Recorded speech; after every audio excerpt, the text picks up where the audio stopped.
അമ്മേ പരിശുദ്ധ അമ്മേ ദേവമാതാവേ, കൃപാസനത്തിലൂടെ ഞങ്ങൾക്കും ഞങ്ങളുടെ ദേശത്തിനും അമ്മ മാധ്യസ്ഥം തേടിത്തന്ന എല്ലാ അനുഗ്രഹങ്ങൾക്കും കൃപകൾക്കും ഞങ്ങളിപ്പോൾ ഹൃദയം നിറഞ്ഞ നന്ദി പറയുന്നു.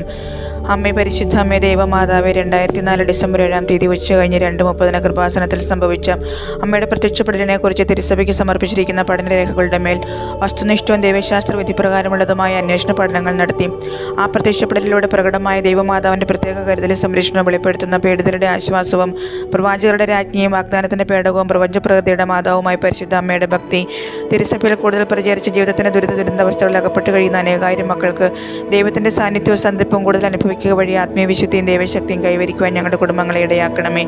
അമ്മേ പരിശുദ്ധ അമ്മേ, ഭൂസ്വർലോകങ്ങളുടെ രാജ്ഞിയായ അങ്ങയ്ക്ക് ഭൗമ സംരക്ഷണത്തിനായി പ്രപഞ്ചപ്രകൃതിയെ തന്നെ തിരുസഭ പ്രതിഷ്ഠിക്കുവാൻ ഈ പ്രത്യക്ഷീകരണം വഴി ഇടയാക്കണമേ. പരിശുദ്ധ അമ്മേ, ജപമാല മാതാവേ, സകല കൃപാസനം പ്രാർത്ഥനകളോടും ചേർത്ത് ഞങ്ങളിപ്പോൾ പ്രാർത്ഥിക്കുന്ന ഈ കുടുംബത്തിൻ്റെ പ്രത്യേക നിയോഗം അമ്മയുടെ പ്രത്യക്ഷീകരണത്തിൻ്റെ അനുഗ്രഹവേളയിൽ ഞങ്ങൾക്ക് സാധിച്ചു തരുവാൻ കനിയണമേ.